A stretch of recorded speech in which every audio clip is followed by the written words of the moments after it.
Oke, perkenalkan nama saya Nurlela Hasanuddin. Saya mahasiswa Universitas Kristen Indonesia, program studi pendidikan fisika angkatan tahun 2018. Pada video kali ini saya akan membahas mengenai persamaan Schrödinger. Namun saya hanya akan membahas mengenai persamaan Schrödinger bergantung waktu. Nah, dimana ketika kita berbicara mengenai persamaan Schrödinger, persamaan ini dia pertama kali dicetuskan oleh fisikawan yang bernama Erwin Schrödinger pada tahun 1925. Nah, persamaan Schrödinger ini dia merupakan persamaan pokok di dalam mekanika kuantum. Seperti halnya hukum kedua Newton yang menjadi kesamaan pokok dalam mekanika Newton. Nah, persamaan ini sama seperti persamaan-persamaan pada umumnya, di mana persamaan Schrödinger ini dia membentuk persamaan diferensial. Nah, pertama kita akan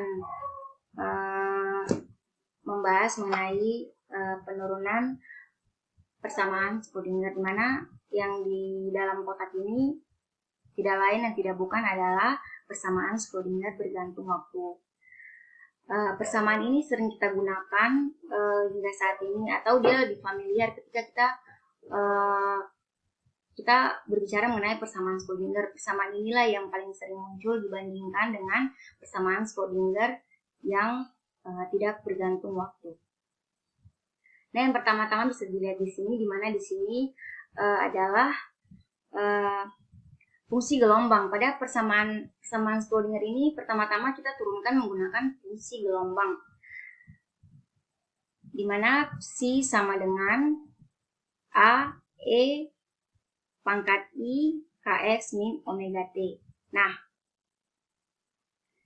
karena kita berbicara mengenai persamaan Schrödinger yang bergantung waktu, maka persamaan ini kita turunkan menjadi do psi per do T sama dengan min I omega A eksponensial pangkat Kx min omega T.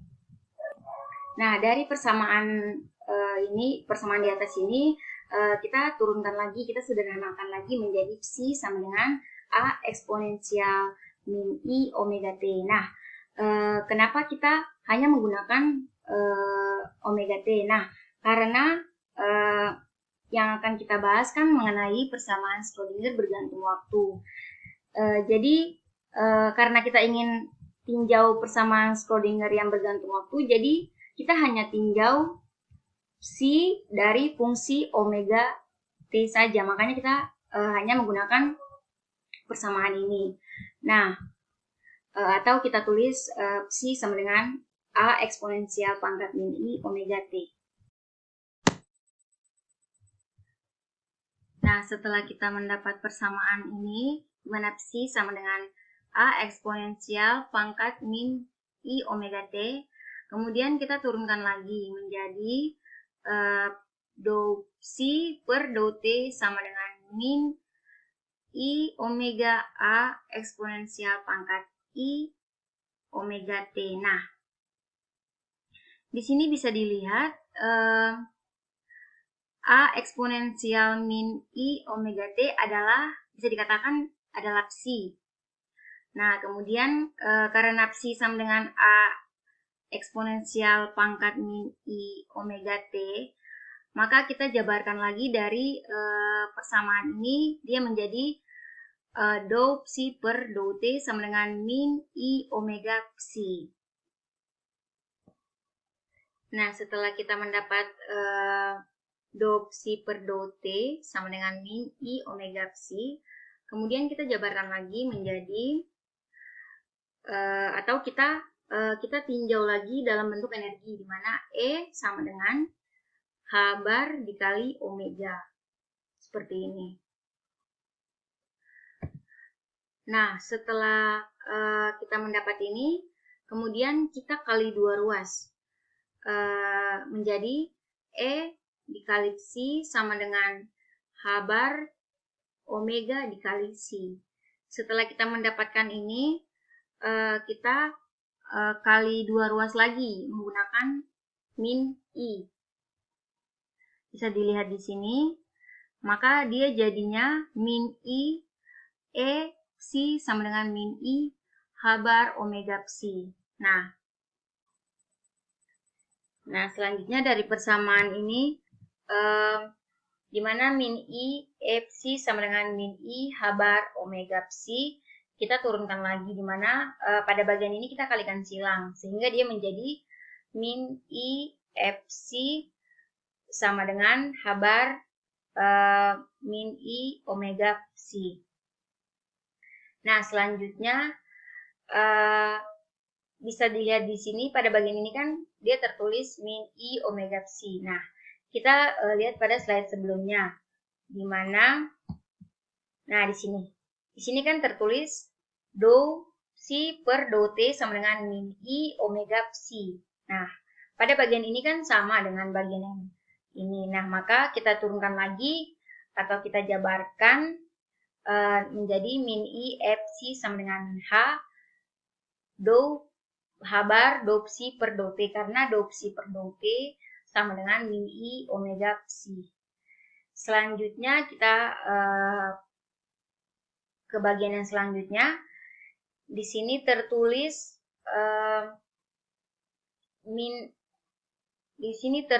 E psi sama dengan min E psi sama dengan H bar per min I, di mana min I ini kita turunkan dari persamaan ini, kita turunkan di bagian bawah menjadi E psi sama dengan H bar per min I do psi per do t. Oke.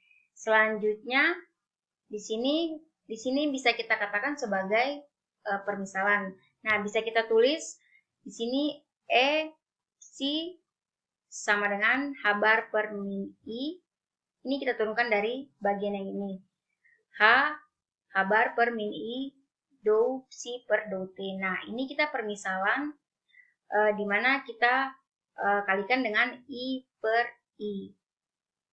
Ini sebagai permisalan. Nah, karena hasilnya kan pasti juga sama dengan hasil yang bagian ini, di mana I dikali I per I kan hasilnya 1, jadi dia sama dengan bagian ini. Nah, kemudian kita jabarkan lagi menjadi E psi sama dengan H bar per 1 dikali do psi per do t. Nah, satu ini dapat dari mana? Dapat dari ini, didapat dari persamaan sebelumnya atau bagian sebelumnya, di mana di bagian sebelumnya ditulis min I H per min I kali do psi per do t dikali I per I. Ini adalah permisalan, di mana hasilnya adalah 1. Nah, 1 ini dapat dari mana? Dapat dari min I dikali I. Hasilnya 1. Nah, kita turunkan di bagian bawah menjadi E psi sama dengan H bar per 1 dikali do psi per do t. Oke, selanjutnya di sini selanjutnya di sini bisa kita lihat pada persamaan ini, di mana ini adalah persamaan penurunan persamaan terhadap posisi. Di sini ada E psi sama dengan min H bar kuadrat per do M dikali do kuadrat psi per do X kuadrat ditambah V psi. Nah, ini adalah persamaan Schrödinger bebas waktu. Nah, di mana persamaan ini kita turunkan terhadap posisi. Sedangkan yang kita jelaskan sekarang adalah persamaan Schrödinger bergantung waktu, berarti dia penurunan terhadap waktu.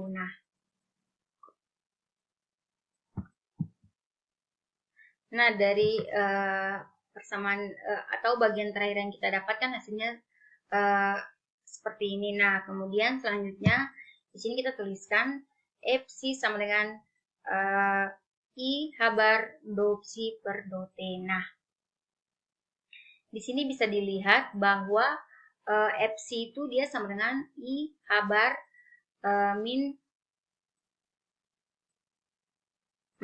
di sini ditulis E psi sama dengan I H bar do psi per do t. Nah, kemudian kita masukkan terhadap penurunan terhadap posisi, di mana E psi ini kita ganti dengan I H bar do psi per do t. Nah, kita tuliskan di sini. Kemudian dia menjadi I H bar do psi per do t sama dengan min H bar kuadrat per do M dikali do kuadrat psi per do X kuadrat ditambah V dikali psi. Nah, maka kita mendapatkan persamaan Schrödinger bergantung waktu seperti ini. Nah, persamaan ini sekarang kita gunakan atau lebih familiar kita gunakan ketika berbicara mengenai persamaan Schrödinger. Nah,